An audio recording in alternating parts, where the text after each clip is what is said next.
Hey Glamour Junkies, this is Maxine Tatlinghar and you're watching Vanity Girl TV, and we're chatting today with La Cholita, the Latin burlesque queen. Hola. Thank you for having me. You're welcome. Thanks for joining us.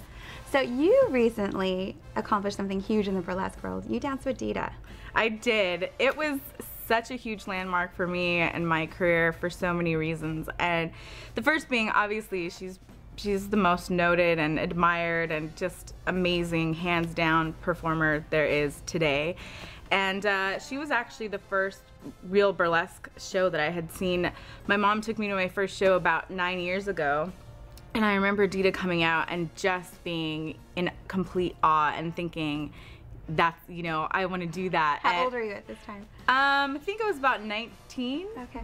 It wasn't until I saw the show with Dita that I really realized it was a way to sort of encompass everything that I had been doing, and it felt like I had been training for it my whole life without knowing it until that moment. And so it really all came together, and now it's such a collaborative process, and it's amazing, you know, to create an act, everything from the music. I get my music all custom done. I design all the costumes and pick out all of the embellishments, everything from my pasties and the bra and the underwear. And what makes a good pasty? For me, being a more voluptuous, an ample bosom, I should say, sturdiness is really important. And you know, construction, it's the foundation. You need a good foundation, and actually it's really interesting because there's so many different techniques and everybody has their way of making them. But the sturdier they are, you can actually do the scoop technique, and anybody who's had a baby can relate to this, but things don't really sit the same way they used to.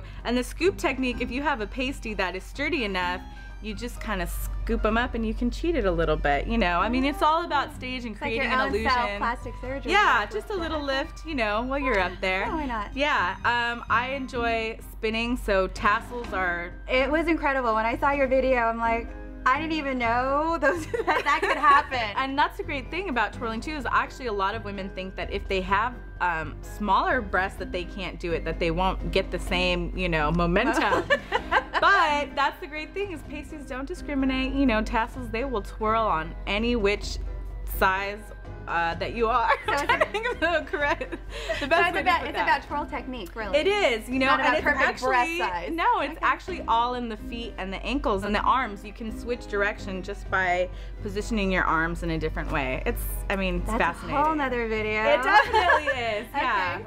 It's been really inspiring for me, and you know, I've been every size, everything from a teeny 98 pounds, you know, when I was 18, and still even then thinking that I was overweight or not. Well, I mean, it's ridiculous. The messaging we get, you know? It's so crazy. And so even throughout my burlesque career so far, I've been a few different sizes, but in no other entertainment medium is it really encouraged or accepted for women to embrace, you know, their figure and their shape. Celebrated. Definitely. Like, thank you for the jiggle. Thank you for that curve. Yeah. You know, I love that. Yeah, or lack thereof. You know, there's room for everybody, and that's what's really wonderful. It's putting the spotlight on what makes you unique, and not so much just part of a airbrush perfection. Yeah, definitely. Now, as far as Latin queen of burlesque, what are the Latin influences you bring into your burlesque? Pretty much everything I do is a love letter to the things that have inspired me. I really like to think of each act that way. And initially when I started, that was a huge inspiration, because I went to a festival where I was seeing women who were just starting, and women that were legends that have been performing. And they performed together on the same stage. All together on the same stage, and it was amazing. Women from all over the world. And the one thing that I did not see was any Latino women like coming out and representing, which just blew my mind. So it kind of was like, ding, you know, this was my spot to really fit in and get in there. And I like to mix, I have a bunch of acts, a mariachi act. I like to use kind of non-traditional things. I even use mariachi music, but still, you know, with more of a bump and grind kind of influence in there. But my mariachi act is like if Mae West was a mariachi. So still keeping oh yeah, you got the blonde hair. Yeah, okay. Yeah, but the costume is just way over the top, and instead of having pants, you know, I have sort of a mermaid skirt that just is insane amount, probably about 100 yards of organza and tulle and things to really poof it out. Always in colors that are very vibrant and over the top. And so things like that. I do a Dia de los Muertos act. I have a almost Carmen Miranda kind of flamenco act that I won Miss Viva Las Vegas in 2007, and I was the first Latina ever to win. And it's great now because there's so many more girls, you know, that are coming out and have that influence, and I love it. It's great to know that you kind of pioneered kickstarted a revolution there within that scene. And I know that Laura, who founded Pinup Girl, is incredibly supportive of your career, and I think it's really unusual that a boss would allow staff, not only allow it, but celebrate staff that wants to do these different things. Can you talk about some of all the other things you do and how she supports that? Yeah, well actually, as I mentioned before, when I found out I was gonna have my son, I was freaking out a little bit for many reasons. I think as most first moms do. And I had been making my living just doing burlesque up until that point. And then I was like, okay, well, my body's gonna change. And then there came a point where I had a show and I was like, oh, I'll be able to do that, you know, 4 months pregnant, no problem.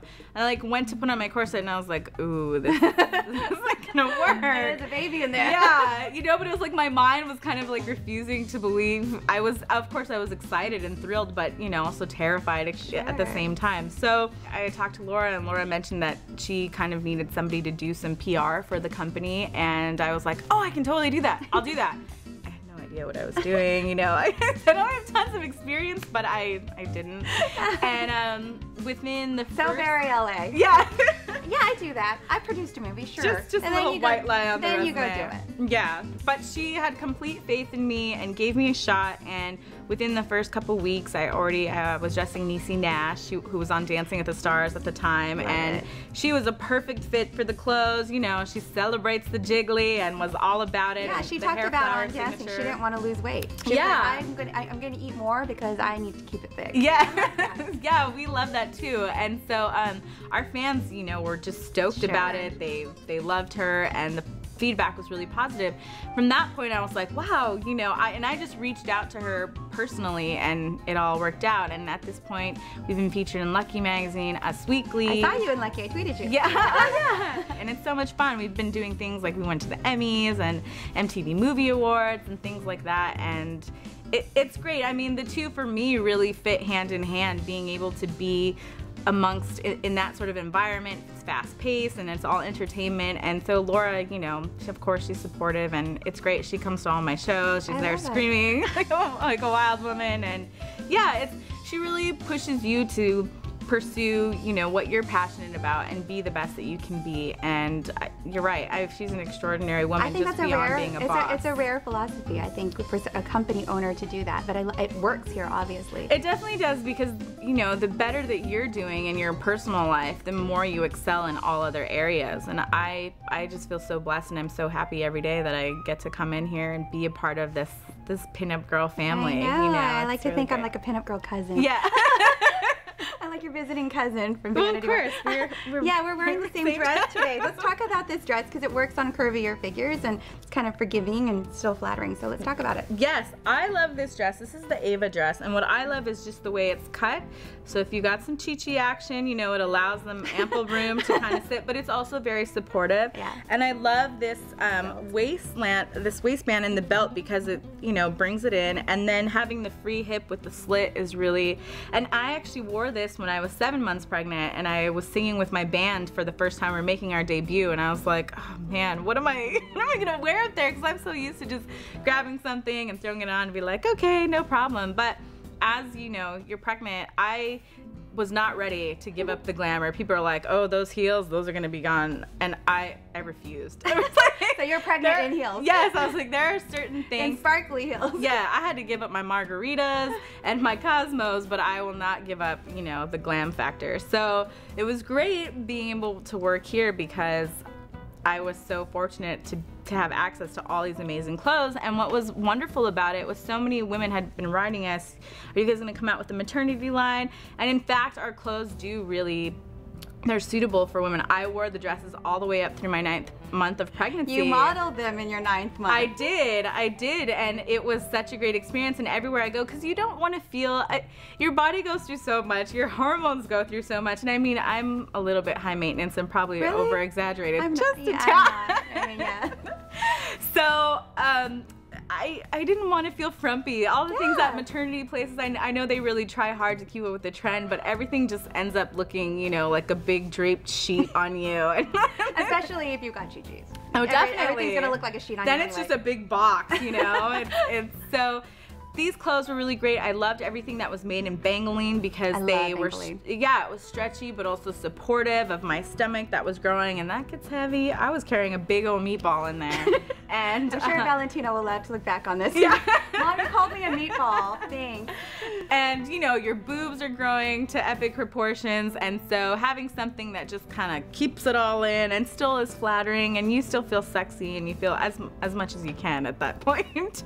I don't know, some women are like, oh, I never felt more beautiful in my whole life. I'm not a fan. Yeah. Not a fan of the pregnancy. Fan of the baby, but not of the Love the baby. He's great. He's perfection. Couldn't be cuter. But yeah, the whole process was. But Pinup Girl definitely made it more bearable and exciting. Yeah.